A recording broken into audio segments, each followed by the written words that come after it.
Hello, everyone, and welcome to episode 87 of Muscle Asylum Radio in our fifth installment of Muscle Asylum TV.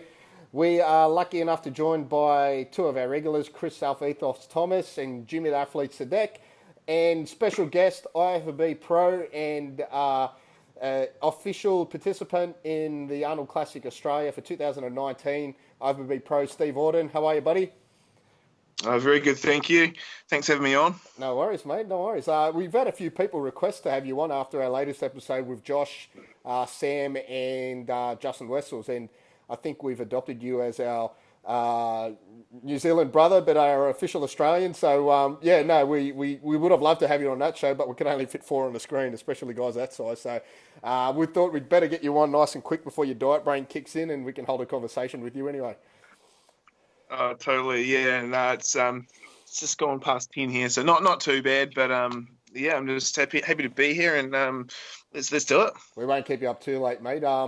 Let's start with your first question. I just want to know what type of midlife crisis you're going through. What's with the beard? You're fucking looking real homeless there, mate. Oh, it's I don't know. I started growing it in August last year, and then it sort of became a thing. I did it a few years back, so I wanted to give it another go, and then I just decided I'll just run it right through to the show and take it off before I hit the stage, really. So I just want to see how long I can get it. Don't take it off. I think you should style it in some way, but I'm thinking just shape it nice and sharp. It's going to look real good. Keep it. Josh is keeping his. Sam's trying to go through puberty. Yeah, Sam's trying to go through puberty in time so he could grow one. So it would be nice to see us all with a beard on stage. Yeah, well, a little confession. I do put a bit of dye through it now and then. It gets a little bit gingerish at times. Gingerish, at least it's not greys. Let's get into the serious talk, mate. How's prep so far? So I'm guessing you got the call for the Arnolds around Christmas Eve, or Boxing Day, around Christmas time. Did you plan to do this, Arnold, or were you just basically waiting for the call and then starting prep as soon as you got the call from Tony with your official invite? I definitely planned prior to that. I've been going for the last 6 weeks now, so it's pretty much started prep at the beginning of December. And obviously without confirmation at that time, but with being a participant like in the last two previous Arnolds, I didn't see it to be too much of an issue, even though I hadn't had the word from Tony. So yeah, Chris and I started the prep then, and like we would, allowing ourselves. It was 15 weeks to the show, and then I got the official word. It was actually in the early New Year. I think it was like January the 2nd or 3rd. Okay, beautiful. Yeah. So for people that don't know, Chris Thomas, who you can see, I think will be on this side. Maybe I'm not too sure, but he's Steve Orton's coach, and it's very rare to have a coach and an athlete on the same show. Chris is one of our regulars. Chris, what are you going to do differently with Steve in comparison to last year? Like Steve, I remember seeing you backstage last year. You by far had the best, if not one of the best conditioned athletes on stage. On that pro stage at the Arnold's Australia last year. Chris, what are you planning on doing differently, or are you trying to basically keep everything the same and try and repeat that look? I mean, obviously, goal number one is to repeat that look. I mean, Steve will be a couple of kilos heavier again this year. So if we can, like as I mentioned on the show the other week, if we can, duplicate that condition and bring Stephen the same, he's going to be pretty competitive, to say the least. But as far as doing things the same, this is something I've always sort of talked about. Like, no prep really ever is the same. And Steve and I have done plenty now together, and I'm pretty sure he'll agree that not one of them is the same at all. So the difference is this time is Steve's utilising carbohydrates a hell of a lot better than what he was in the last prep. So the carb content at this point is higher than what it was last time, whereas we pulled them down a little bit lower, quicker last time, and ultimately in the end, we sort of put our balls on the chopping block and decided just to increase his fats. We've talked about this before in the final week, and forego the carb load for more of a fat load, if you will. So which that worked out. So no decisions really at this point about how the final stages are going to pan out, but definitely at this point he's using carbohydrates a lot more efficiently than last year. So that's the major difference I can see so far. Steve, how have you mentally prepared for this prep in comparison to last year? Sorry, Jimmy. Are you? I'll let you go next. Yeah. Are you? Have you prepared any differently for this prep because you've got two Arnolds under your belt now, or it's basically just something new every single year? Yeah, well, I mean, previously I probably would have been a little bit more stressed out, just knowing the caliber of athletes I was going to be up against and stuff. But this will be my third time up there. And to be honest, like each day right now is just like any ordinary day. I'm pretty relaxed this far out, actually. I'm not too worried. I know what I'm capable of bringing. And I know, the position I'm in, and I'm very, very happy with where I'm at this far out. So, yeah, it's good. I don't know. I think I've been competing now for 11 years now as well. So, and from doing more and more shows, I've been able to see that a lot of the pros out back are just cruising at the same time. They're putting in the work, but none of them are stressed out at all. And so that's a big change. The prep compared to others. Jimmy, you had a question? Yeah, I was going to ask Chris, when will you go about making the decision about whether you're going to fat load or use carbs this year with Steve? Will you do a few trials before? I think we'll just see how he reacts, Jim, as we go along. But, me and Steve had a little bit of a brief talk before. We're catching up proper this week on Wednesday night for our proper talk, which we'll do each week now, sort of heading in, seeing as we're sort of at that 10-week and below point. But we're gonna move things along a little bit now. As I said, we're comfortable where we're sitting, but I'm a little bit of a believer in not being too far ahead. I think when you look at people that are ready too far early and all the photos that go up, and people talking especially amateurs and that people all think are going to win shows when they're ready 8 weeks out, and that they're the ones that are nowhere to be seen come showtime. So I do think it's a hell of a stress to try and hold that sort of condition for long periods of time. But I'd like to see probably about 1 or 2 weeks ahead of schedule. And as I said tonight, just in case he gets a flu or he gets something pops up, and it's always good to sort of not be chasing your tail at the latter stages, I think, and try to maintain this sort of peaceful mindset he's got, because I haven't seen him this relaxed before. So whether that's just the well-being at the moment or if it's experience or what it is, but it's definitely a maturing pro. He's definitely relaxed. He's let all personal hygiene go straight out the window. And Steve, you're going. Sorry, Gretch. With you being so relaxed and stress-free, do you think that's the reason why you're utilising carbs better? Oh, is that question to Chris or myself? Oh, both. You both can answer it. Go, Steve. I'll let Chris take that. I think so. I'm enjoying the extra carbs right now, and I feel I'm using them a lot better. And yeah, I would put that down to probably the stress levels, and also just the well-structured off-season I have, and I didn't go crazy in the off-season on carbs. I kept the structure as Chris and I would usually do it through that off-season, and didn't really miss a beat with my diet. I didn't get like crazy heavy or anything like that, but I think the progression from the off-season into the prep with the less stress has helped a lot due to that. Yeah. Steve, I want to know a little bit about your history. So what we want to do is get people to know the real you and what got you into the sport and why you started bodybuilding. So a lot of people don't know about your NABBA history and you winning a world title, I think it was, at age 23.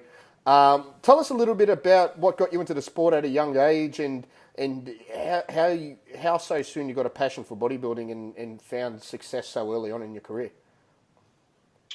Yeah, well, I began training at the age of 13. I actually took over my mother's membership because she wasn't using it.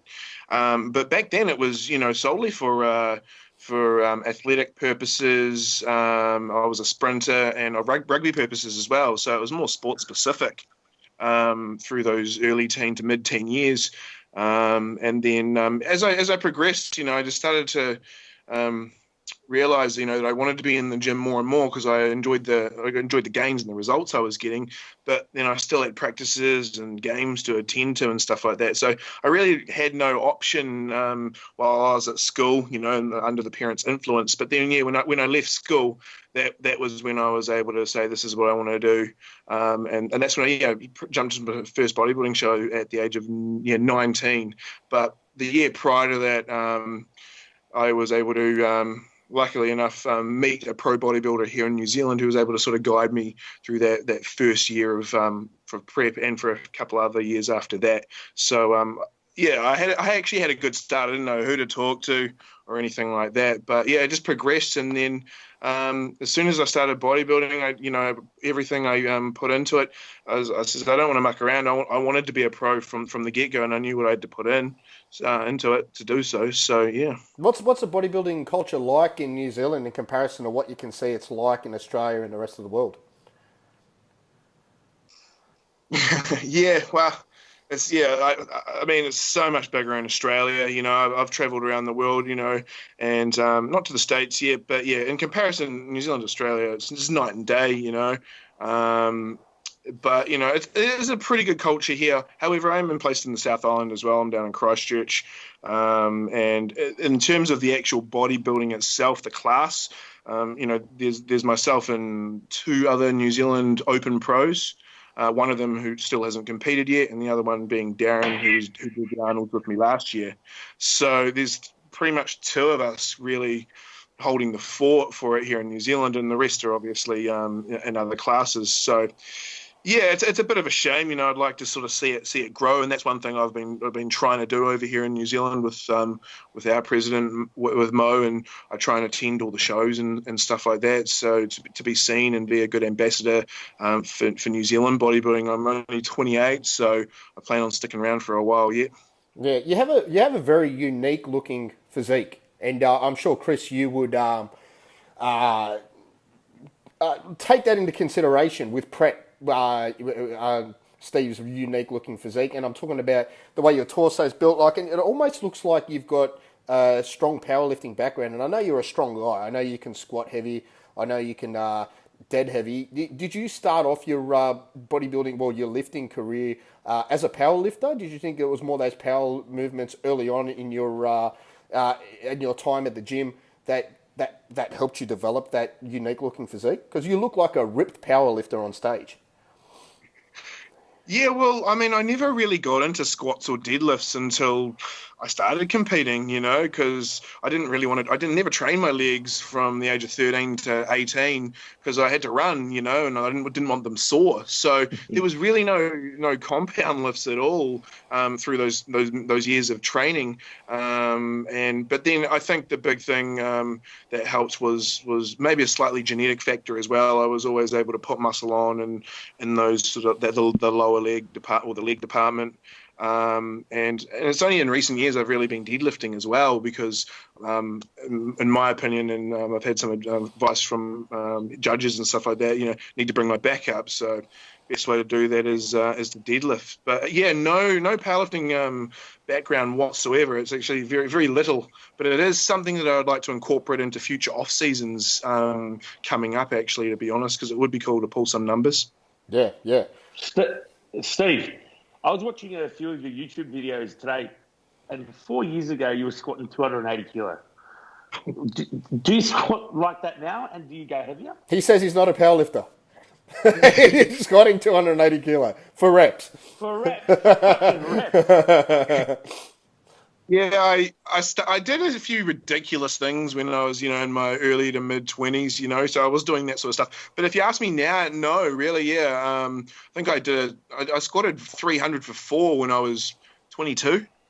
And yeah, so it was I don't know, I felt invincible at that time. And I just got in the gym and I was being pushed by a good circle of friends and stuff like that. But it was all for fun. Everyone just wanted to be stronger than each other. So, but as of now, yeah, I've kind of toned it back a little bit. I feel like I've built that foundation, and I just don't want to risk any injuries and stuff like that. But you haven't reached those limits since then, so to speak. You've been using bands recently.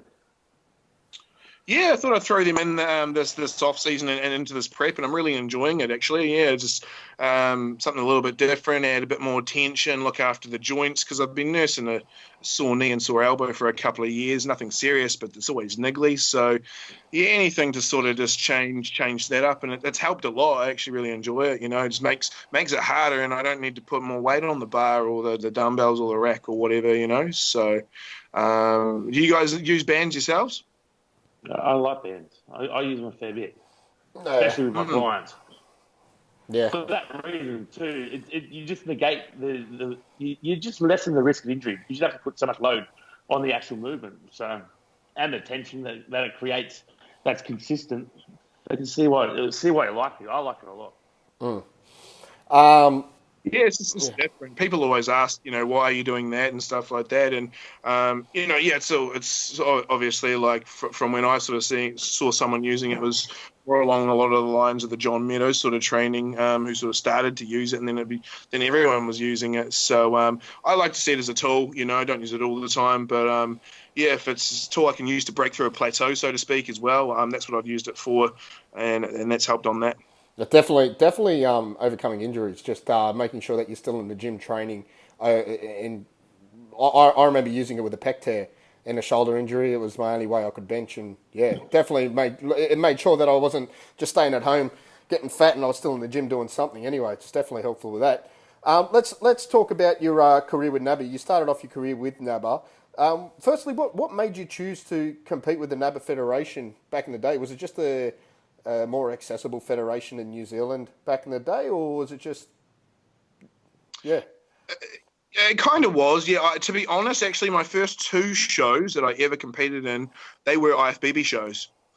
And then it was the following year that I switched to NABBA, and that was due to, it was a new federation. This was 2010, and pretty much the circle of friends, people I associated with in the gym, they kind of started that up, and so it was kind of my way to kind of support them, you know what I mean? So they started up NABBA WFF in 2010 here in New Zealand, and I was their first overall Mr. New Zealand at the age of 20. Pretty much that was the reason, and then I stuck with them because I knew that they had good international shows that I could reach the level of, hopefully winning one day, in which I did. But I always wanted to go back to the IFBB because I knew that as a professional bodybuilder, that was the ultimate, pinnacle of the sport. So I always said to myself, I'll go as far as I can with NABBA, and when I got to that point, I'll make the switch, and that's what I did. 2014, I switched back to the IFBB after 4 years in NABBA.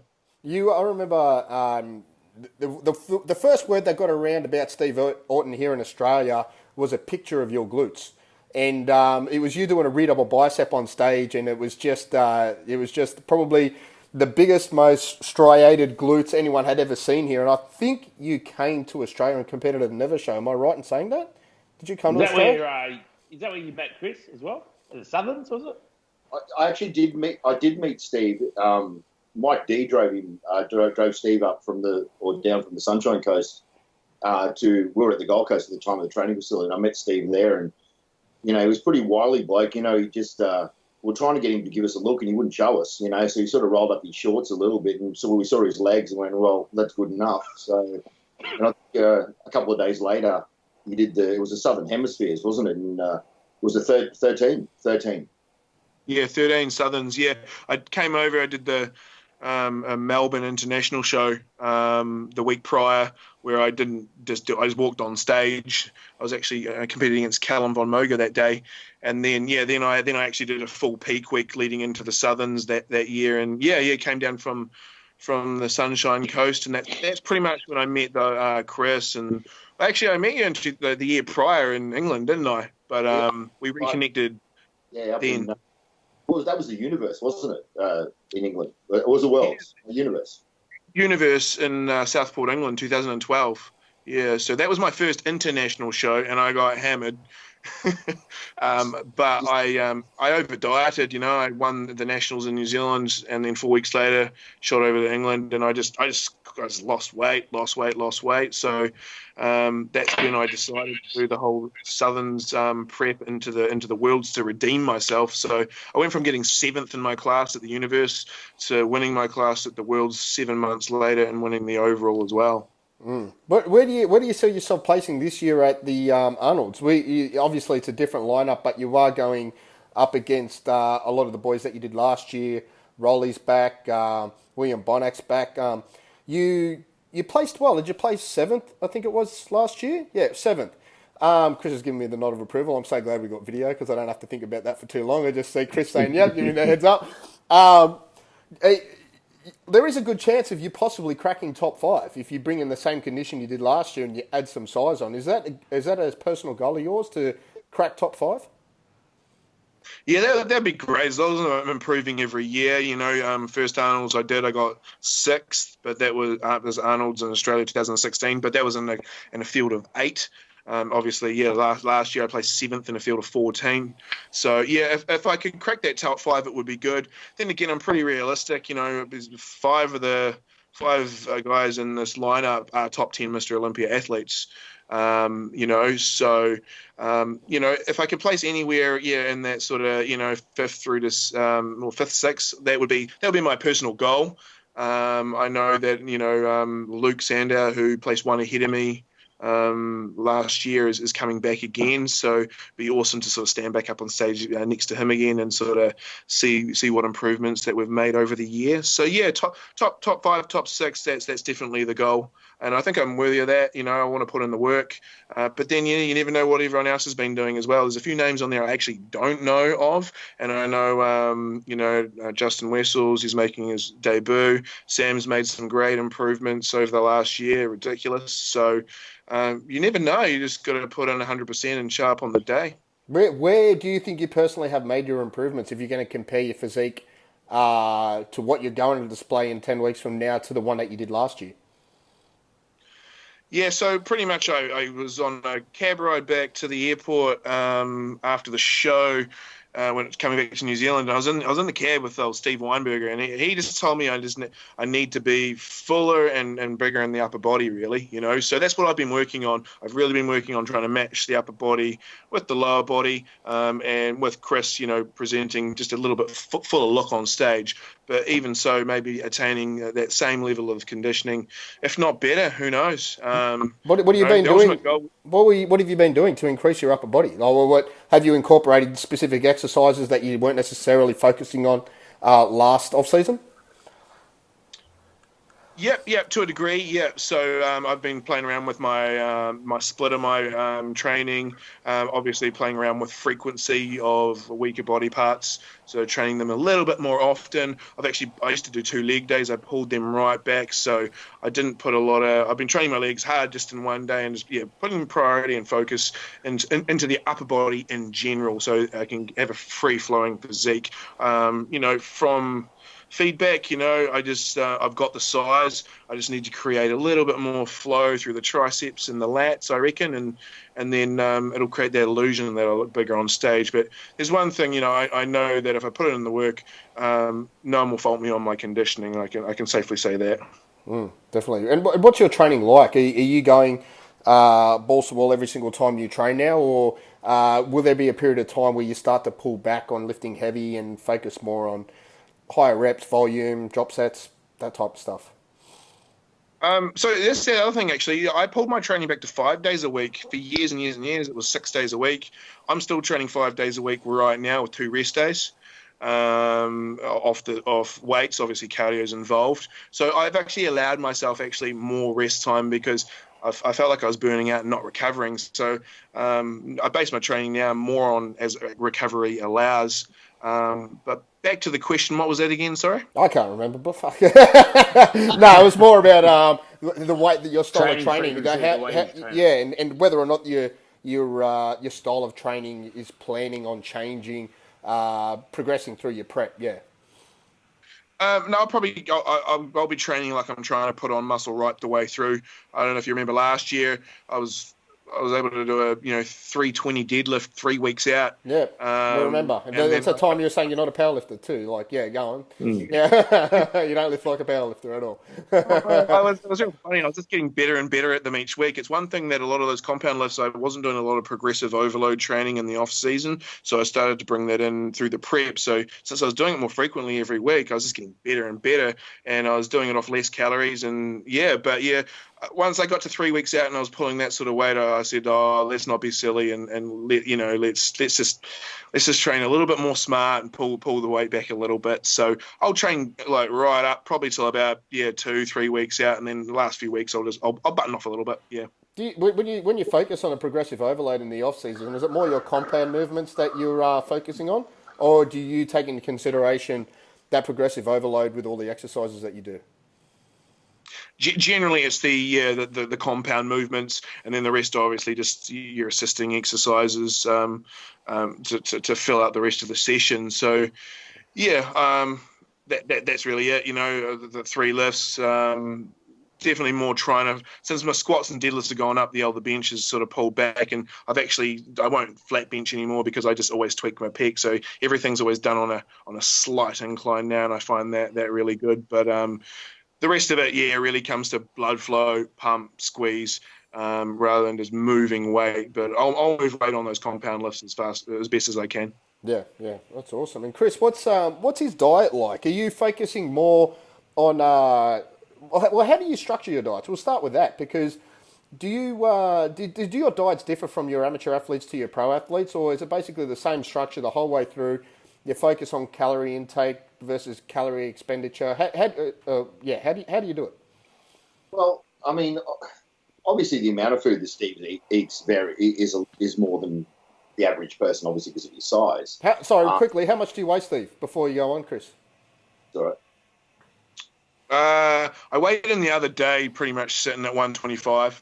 Yeah, small. Anyway, go on, Chris. I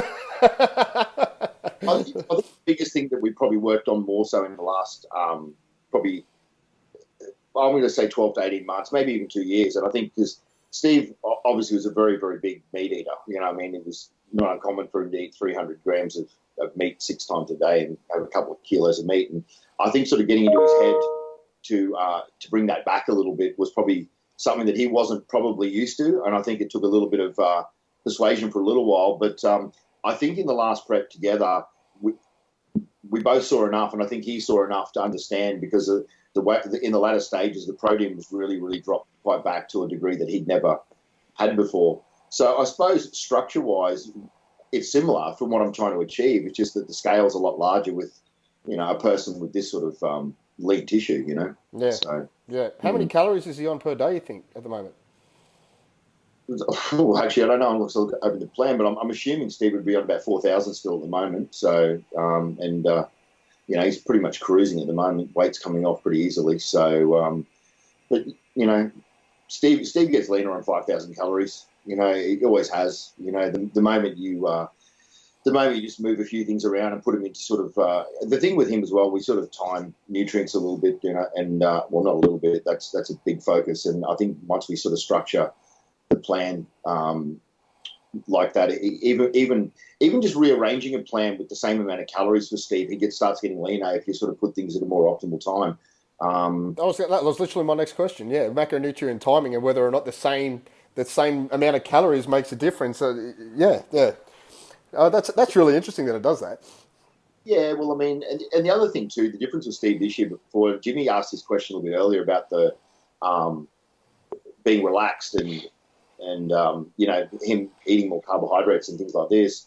I think that Steve actually did hit the nail on the head in the end. It probably might be a case of that to a degree, but I think the biggest thing is that Steve's had the most structured and specific off-season that he's probably ever had, I think, this year, food-wise, everything-wise. So by the time it was a very, very smooth transition. There was no real, hey, listen, we're prepping. It was just a continuance of what was going on pretty much. So there was no real... It was just a number, 16 weeks or thereabouts. It was not, hey, listen, all of a sudden we got to, dump the sand over the side of the balloon, so to speak. So it was a lot more preparation in the off season. Why do you think you're so much more relaxed now, Steve? Do you think is weed legal now in New Zealand, or? Here's a plug for ATP. I am on Court RX. And that's making a big difference. You can't say that after I've just mentioned weed. There's no weed in Court RX. You've got to be very specific in how you choose to play your placements of your plugs here. But anyway, Court RX does definitely help. But yeah, what else? What other strategies have you used to? Have you Your overall well-being obviously seems to be on point. We mentioned this with Josh on our last episode, where he's basically limited all distractions and negativity outside of his life, and that's helped impact his prep tremendously. Have you done similar things or adopted similar tactics in your lifestyle? Yeah, I generally will eliminate negativity through a prep, So, yeah, that's one thing that always happens. But I'm also saying to Chris before the show, I'm in a stage of my life where I'm, making some pretty big decisions, and it's actually quite exciting, For my whole life up until now has just been every year bodybuild. But, now I'm starting to, make some big life decisions, in terms of where I'm at with my relationship. Actually buying a section to build a house on, just things like that, and that's really keeping me excited. And I think it's a healthy distraction, kind of like I'm feeling like I'm achieving other things in life than just putting my whole life into bodybuilding. So, and the same with business as well over here, So, I don't know. I feel like I'm just achieving in all aspects of life rather than just putting all my eggs in one basket just into bodybuilding. So I find that good, but and then I've got some good support. I keep my circle small, to be honest, So in previous years, I've brought other people into my circle that haven't been as supportive as I thought they would be. It's been quite good, and I think just trusting the process. I've worked with Chris since 2014, and I just know no matter what, we're going to be our best on stage, no matter what. So yeah. Have there been times in the past where you've kind of done your head in leading up to a show and worried about things that you don't necessarily should have been worried about, or shouldn't have necessarily been worried about? Chris is laughing, so I think the answer is yes. Chris is giggling. It's a sort of prelude, Richie. So I think there was if you want to look at timelines and stuff, when Steve went from NABA before he swapped over to IFBB, he sort of had a bit of a bump in the road as far as not getting to the gym and being able to train in the gym. And, if Steve wants to elaborate on that story, I've told him, he knows how I feel about that. I'm sure I'll write a book about this topic, but it's up to you, brother. You can go for your life. Tell us about it if you want, Steve. Yeah, well, nothing too serious, but when was it? It would have been 2014. I ran into a bit of trouble with the law and ended up serving 7 months home detention. So I was stuck at home for 7 months, couldn't leave. So I had to bring the gym to the house and train from there. So home detention, it's not even a kilometre radius outside of your home. You could not leave the home. Could not leave the house. It was actually there were certain areas of the property that I couldn't even go to because the frequency would be out. So I couldn't. It wasn't even the whole property either. So I had the anklet on for 7 months, and it was at that stage when that happened. That's actually when I got in touch with Chris and said, I've been through, a real rough time. I want to compete. I'm still actually on home detention, but there's a show in 3 or 4 months, and I need to come back and I want to prove everyone wrong, because when it happened, everyone was saying, I'd never compete again. I was done. I lost my job. I actually really found out who my real friends were, which were very few. No one really cared. So, I focused on myself, started working from home, actually, because the PTing people were out of the garage. That was the only place I could train. So effectively, when I got in touch with Chris, I prepped for that show, which was a South Island IFBB show, pretty much out of a garage to get on stage. How did you manage that? So tell us about the setup that you had in your garage, because I can't imagine you having a full Life Fitness hammer strength setup in your garage, and for you to prep for a show, you prepped and won. Is that the show that you actually won your pro card? No, so that was May 2015. So that was actually my first show in the IFBB. That was my first show returning after being with NABA. But then within less than 9 months later, it started 2016, I was pro. So I got off Home D in March 2015. And March 2016, I turned pro.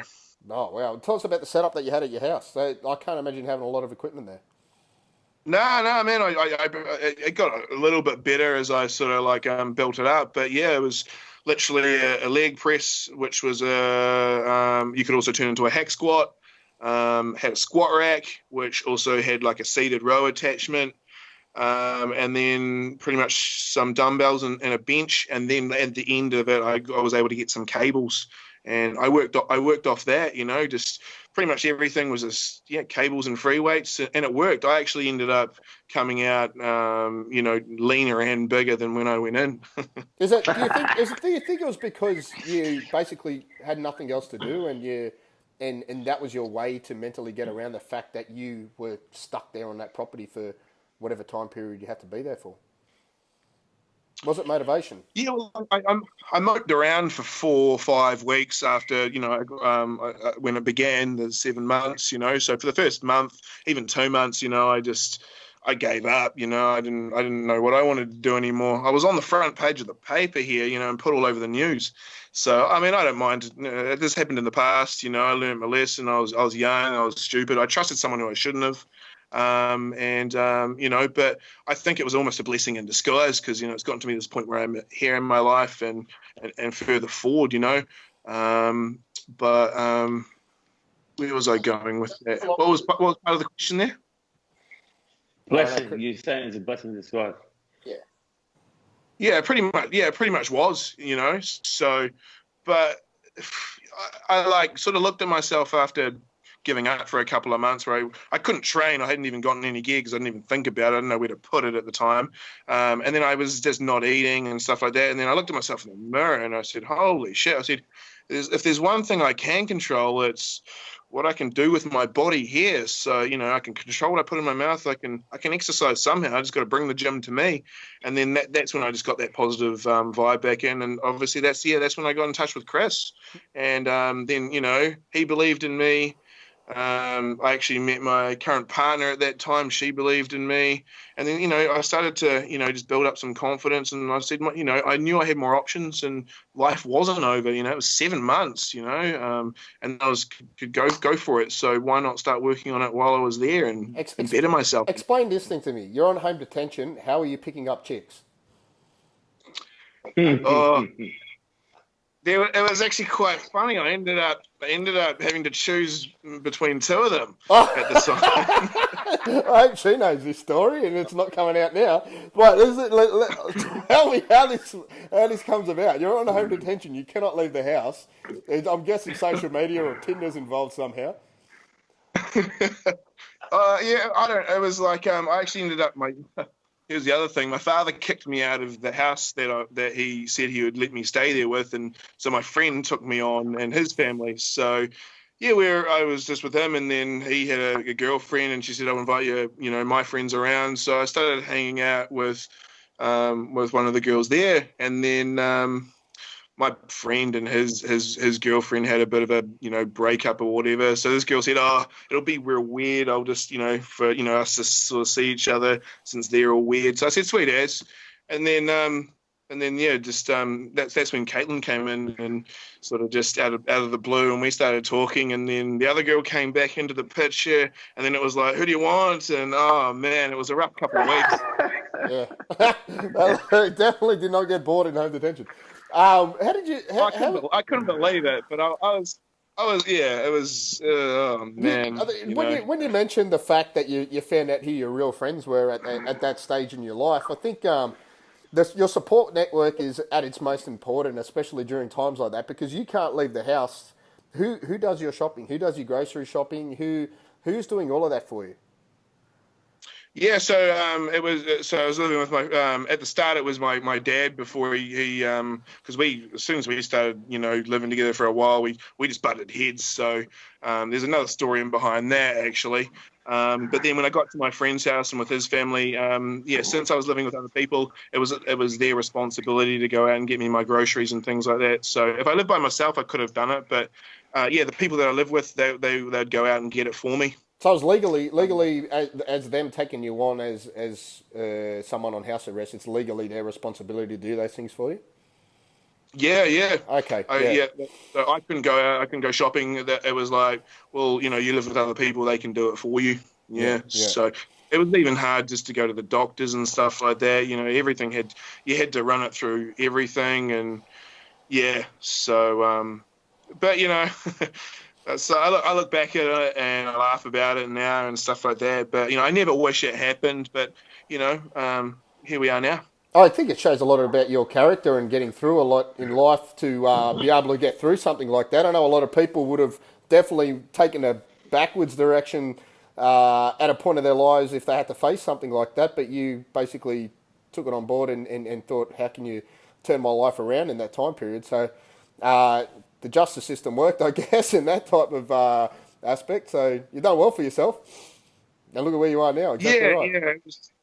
It was just my personality, my upbringing. I had my little sulk at the start, and then it was like, right, this isn't forever. How can I better myself? And I've still got a whole lifetime to achieve certain things. And the only thing that's still sort of hindering it is my access to the United States, really. So, but we're coming up 6 years this year since it happened. So we'll try to get back in there. Hopefully next year, actually. Yeah, so Chris was, I was on the phone to Chris beforehand. He made mention to the fact that the Arnold Australia isn't actually the only Arnold that you're planning at competing at. You're planning on doing Brazil also.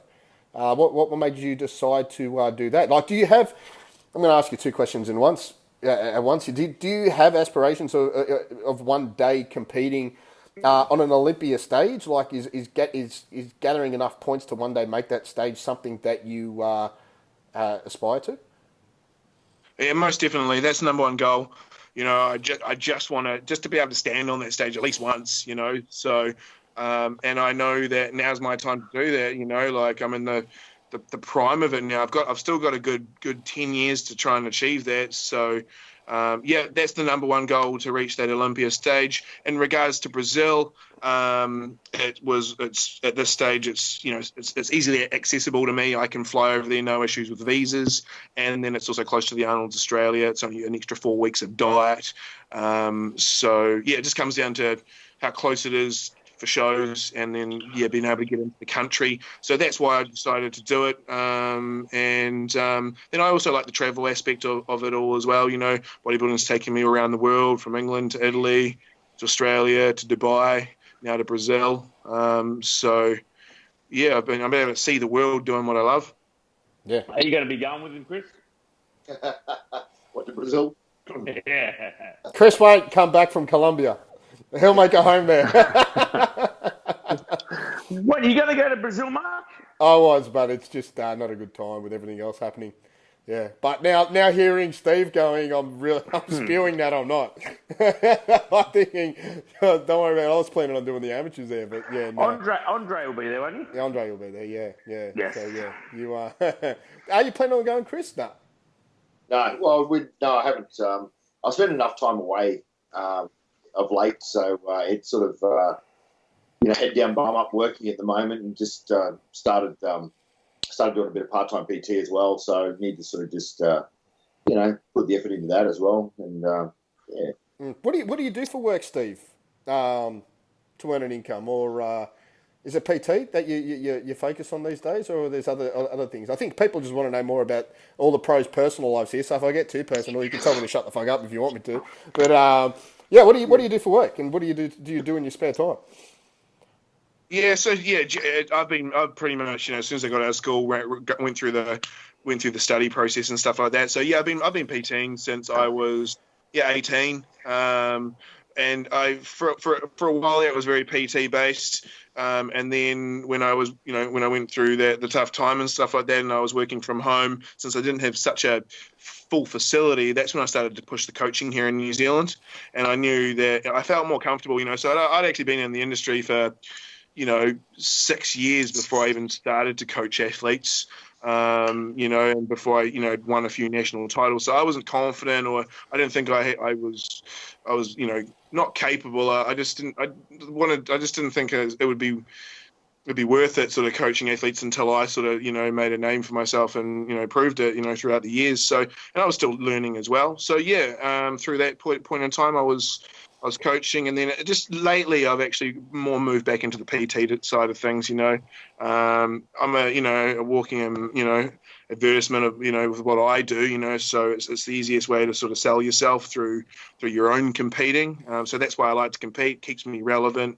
And if it wasn't for me here in New Zealand, there's almost no one keeping bodybuilding alive here. So I'd imagine it being a lonely sport over there, because there's not many of you guys there. Like over here in Australia, obviously it's a much bigger sport, but over there, is it a lonely sport? Like, do you find that nobody really cares about what you do because there's not as many people into it there as there is in the rest of the world? Like, imagine you in Dubai, you'd be a god. Yeah. If I go overseas or whatnot, I get a bit more. People know, give me a bit more attention and stuff like that. Yeah, here I'm just Steve, but that's in the South Island. If I go out to Auckland, I might get a few more people, coming up to me and asking me a certain few things. But I train alone. There's no one. I train around 1 o'clock because I, split shifts with the mornings and the evenings with coaching and PT. So I train in the afternoon, so everyone I know is at work. The only two people I train with is my partner Caitlin in the weekends, or sometimes I'll tee up a session with my brother, he's a competitive bodybuilder himself. He's on a bit of a hiatus at the moment, just starting up a family and stuff like that. But he wants to get back into it, and he's always pushed me. But yeah, I look online and I see what you guys have got going at your certain doughities or world gyms, and you're all there, and you can see it would be a pretty cool atmosphere to be in. And I don't think I get that, but I still push it hard by myself, and I quite enjoy it. But do you ever think of making plans on making the move to Australia to live here permanently, or you just love it there too much? No, I would, I would, if there's an opportunity there, for sure. So yeah, if something comes up, as I say, this year, hopefully we'll be able to build a house here. But if that's the case, we'd just rent it out, we'd move over, and just give it a shot at least. And if it doesn't work out, we can come home. But in terms of the sport and that side of things, I think Australia would be where it's at, And I always feel welcome when I come over as well, with the likes of you guys and stuff like that, and just to be around it all. Mm. What are your thoughts on our Aussies competing? So we've got Sam, Josh, and Justin. We spoke to Justin last week. I'm pretty sure he said that he's never actually stood on stage against you. He said that Steve was ducking him. He was competing at the end of the season shows, and Justin he did say that. He did say that, yeah. So now's the time where you're actually going to hop on stage, and you don't have that opportunity to dodge Justin. Let's start with him. How do you see yourself facing against the likes of Justin Wessels on stage? Because I don't think conditioning is going to be an issue for either of you guys. Yeah, well, I mean, we look at him. He's hard as nails. He's lean as hell. You know what I mean? And he's been one of the best. Well, he's pro now, but one of the best amateur bodybuilders that Australia's had for many years. I might have said a couple of words to him at the Southern Hemispheres back in 2013, and that's kind of the only sort of interaction I've had with him. Got a lot of respect for him. I think he'll do well, but from my understanding, he competes in the mid-90s. Am I correct, or is he over 100 these days? He's the high 90s. High 90s. High 90s. Yeah. So that's interesting. I reckon I could come and match his conditioning, but I'll probably be 18 kilos heavier than him on stage. So you just never know until you stand next to someone, though, and he's a class act, so it'd be awesome to share the stage with him. Yeah, my next guy I'm going to talk about is Sam Pearce. So you stood alongside Sam Pearce at last year's Arnold's. He has made some noticeable gains, and we're only really saying this from what we see on social media, and I'm sure you see the same thing. He is a lot bigger, and I think he will come in equally as good condition, if not better, than what he did last year. How do you see yourself side by side next to Sam Pearce? Yeah, well, Sam's awesome too. Very young. He's a couple of years younger than me, I think. I think he posted actually a photo of him and I at the Southerns together when he won the junior class and I won the overalls. So, yeah, and I had a good yarn to him after the show last year. I think he was a bit disappointed in himself and, with his result. And I just said, man, it's your first pro show. And I think he was a bit overwhelmed at that point, but he's got a lot to be proud of after his last appearance. But yeah, I think from what I've seen on social media, he's made some crazy improvements and possibly more improvements than I have in the last year. So he's definitely a threat, and he's got a pleasing physique. He flows quite well. He poses awesome. So it'll be good to catch up with him again and sort of see how he goes. I don't know if he's doing a bit of his pose leading in, but yeah, I mean, we'll just see. We'll see what happens, So, all the best to Sam. I'm going to mention one other guy. I don't know if you've heard of him, Josh Luanovic. He's a smaller one out of the three. Side by side next to him. Imagine. We'll put you in a scenario when you did get called out in the first call out. I'm imagining the top 5 guys, and you were there right next to Josh. How do you feel yourself next to Mr. Lavanovic? Josh is awesome. Oh man, if there's anyone I want to get compared to, I'd love to get compared to Josh. I've stood on stage with him once in 2016, and yeah, I actually did get to stand next to him, which was actually quite good. And obviously he's made crazy improvements since then and stuff. And but yeah, he's the main guy. He's the best in the side of the world. He's been top 10 in Mr. Olympia twice, from what I understand. So yeah, I'd love to get there with Josh and battle it out and have some fun. Yeah, we have a good yarn before or after the show. He's always been respectful of me and encouraging me. So, yeah, but it'd be awesome. He's a freak. Yeah. Look, you're going in this show to win the show, and you wouldn't have a different mentality. You know what I mean? Like, you're doing your best, and you want to go in to bring your best and ideally win this show. What is going to make Steve Orton win this show? What's going to put your physique above the rest of everyone else? Well, I think in the past, I think, I want to be working on my presentation. So I think that's one thing that could, I will show a lot better on stage through my posing routine, being a bit more well-positioned. But yeah, I think if you're looking at, what I can bring that others can't, I think I can just bring that look that's freaky but pleasing at the same time. I know I can put that conditioning. If I can match that fullness flow at the same time, I think I can knock off some of the bigger guys. It's proven, Dexter's done it. There's been smaller guys that have beaten mass monsters before. So, and I think that's my will to win and, wanting this more than anything, like anyone else is right up there. I won't let any day, I'll make every day count as well. So, I don't want to get up there and disappoint anyone, let Chris down, let Australia or New Zealand down, So as long as I am better than any other show, I can't get down about that. So, just keep getting better and better and better every year. No, I think a lot of Australians are excited, and I know that personally those 3 boys are really excited to stand up on stage next to you again. What's the first thing you're going to eat as soon as you hop off stage? Sorry to put that thought into your head.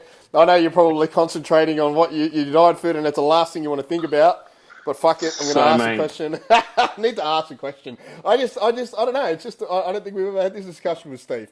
I've never gone out and had a feed with you before, so I don't know what your forte is. What is it? The first thing that you want to go and eat when you hop off stage?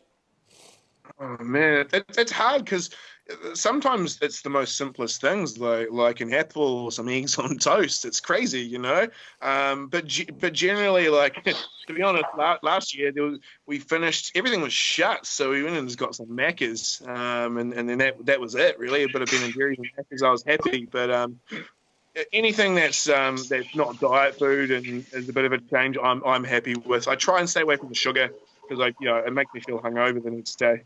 So, but then I just need to get some water down as well. So sometimes it's just a matter of getting that down. So sometimes I'm not even really that hungry straight after the show. It's more the next day. Yeah, I can imagine. Nothing beats a big breakfast the next day, you know what I mean? All your bacon, eggs, pancakes, all that sort of stuff. You know, that, I think that's the best bit, to be honest. Yeah. Chris, how much time off? You go on, sorry, Chris, go on. So you should have seen what he did to the buffet in England. That's when I first met him. He walked out of there with a pair of shorts and he had about 14 boxes of cereal, mini boxes stuffed in all his pockets. Cereal. It was the first time I ever tried Frosties. That's so good. Oh, that's really funny. How much time off are you going to give him, Chris, in between the Australia and the Brazil show? What is it, 4 weeks? Yeah. Yeah. Well, not much. Steve's a professional. He knows that. So he'll have a day or so where he'll go and get it out of his system. And that's the thing with Steve. He's pretty good at switching back on.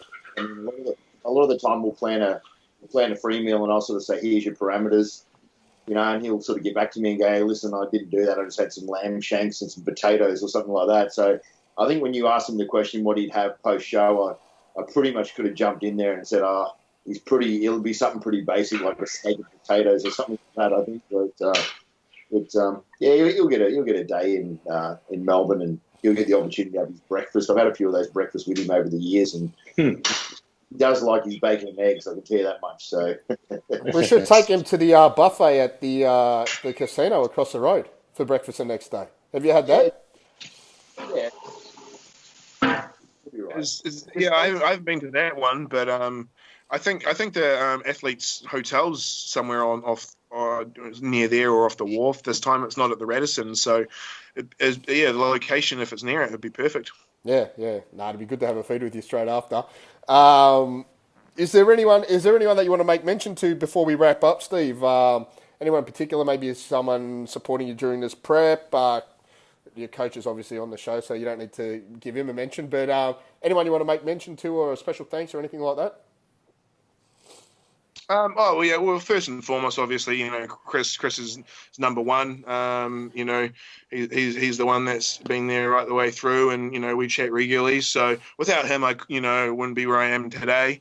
So thanks a lot for that, man. And not many people, to be honest. I got my partner who deals with me day in, day out. So she's the support, in the background. When I'm having my high and my low days, she shares that with me. So you definitely want to thank her. But what are your low days like? Are you just a prick? Are you just angry, or are you just someone that just doesn't want to speak? Yeah, I get quite irritated, so I won't talk. Yeah. Sorry to cut you off. I just wanted to tap into your personality there, and wanted to see whether or not you're the raging Jimmy Sadik type, or the the type of guy that just sits back and I'm peaceful, mate. Well, that's not true. Anyone else, mate? Just really like, to be honest, it's just this Chris and Caitlin that have sort of been with me via this prep, but I know there's everyone else out there is supporting me. Like even my, my family, they're there for me. My clients that work with me, I know that they're always asking me every session or consult that we have, how's the prep going and stuff like that, So I don't want to let them down. So definitely want to thank them for working with me and supporting me through that. And my brother, who, he's got a lot going on in his life right now, but he's making a bit of time for me. He's actually flying over, so he's always there and support. I'm working at a bodycore gym here, so Muzz and Craig are the owners of that gym. They've been behind me for a while now, so definitely want to sort of thank them for what they do for me and for me to be able to, run business out of their gym. I'd hate to forget anyone else, I've got a couple of really good. We've got a couple of good friends that Chris knows, Mike D and Michael Kingsnorth. They're both IFBB professional bodybuilders as well. They've been with me since 2008, so they're always asking me how I'm going and stuff like that. So they're awesome. So I want to thank them for the support over the years and you guys and to the Australian public, So thanks for always making me feel so welcome. And if I reached out to the Australian public and put a poll on our Muscle Asylum page on whether or not you should keep the beard for the stage, and they voted for yes. Are you willing to stick by that and keep at least a little bit of growth?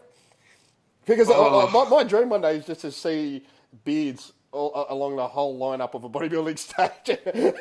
it'll look great. You got to go the Spartan look.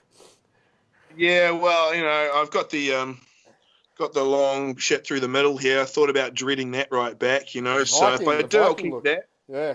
Yeah, well, my grandma's Norwegian, so we do have a bit of Viking in the family. But in terms of the beard, I don't know. It sounds like a good idea at the time, and everyone says yeah, but I reckon it can get a little bit distracting. I'll have to run it past Chris, run it past a few people. But I know Chris will say shave the fucking thing off. I know what Chris's answer is going to be.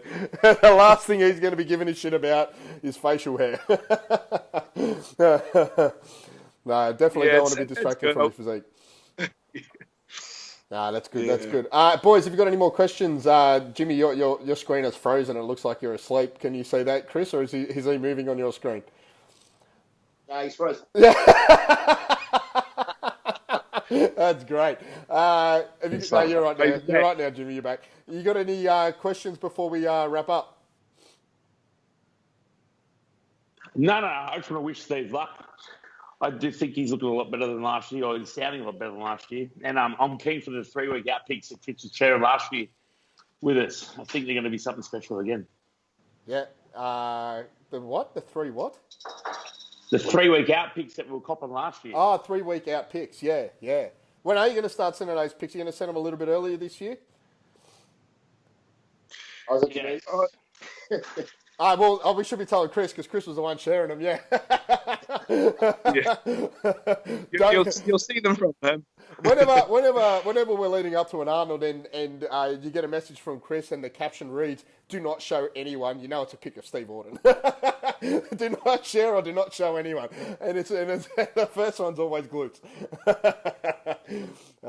Look, man. Chris, you want to say anything? Obviously, you speak to Steve on a weekly basis, probably more than that, more often than that. But do you want to say anything online while we have him on the show? Mate, just keep being you, bro. That's your strength, and your low fuss approach and your ethic, and that's what's going to get you home, man. You know what I think. So that's there's no other advice I can give you other than that. I mean, the guy just eats whatever he's supposed to eat. He doesn't fuck up. He just is just a machine. He's a pro, and I mean. Mate, if you go and try to swap one meal out, he'll just look at you and go, "Listen, man," he goes, "Can we just swap everything to fish?" Because he doesn't want to cook different meat types. So, there's no swapping to one fish meal if he wants a fish meal. It's swapping to 6. So that's pretty much where this guy's at. So, yeah. But he's fortunate to get good fish over there. Yeah, nice and fresh. I think that's a testament with all the pros that we've had on the last few weeks is that they go boring. They don't try and make things fancy with their food. They don't do anything fancy with their training. It's just sticking to basics, and that's what works, and that's what brings out everyone's best conditioning at the end of the day. So, look, mate, I want to wish you all the best.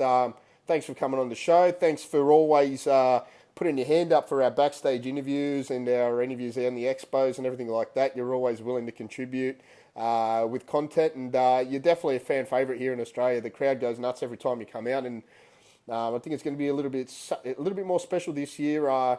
You standing on stage along the likes of Josh, Sam, and Justin. It's going to be great to see you 4 boys on stage next to each other. So good luck, mate, and all the best for the next 10 weeks. I think we've got now.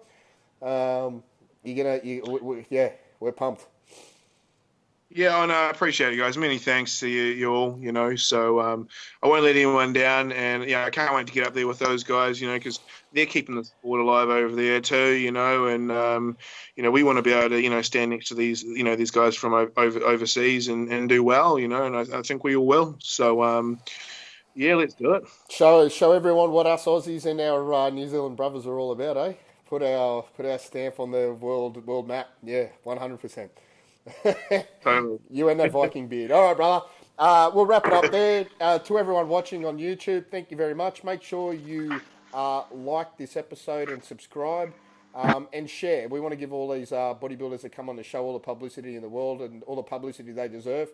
They put in all the hard work, and we enjoy seeing their content on social media and them doing their thing on stage, and all we can do in return is to help them with publicity in return, and just so share this type of stuff as much as you can. And thanks for listening. If you're listening on YouTube, on iTunes or on SoundCloud, boys, the regulars, Jimmy, Chris, thank you again, and we'll catch us all for our next episode, which will be up probably by the end of this week again. So thank you, boys. Catch us later. Thanks. All right.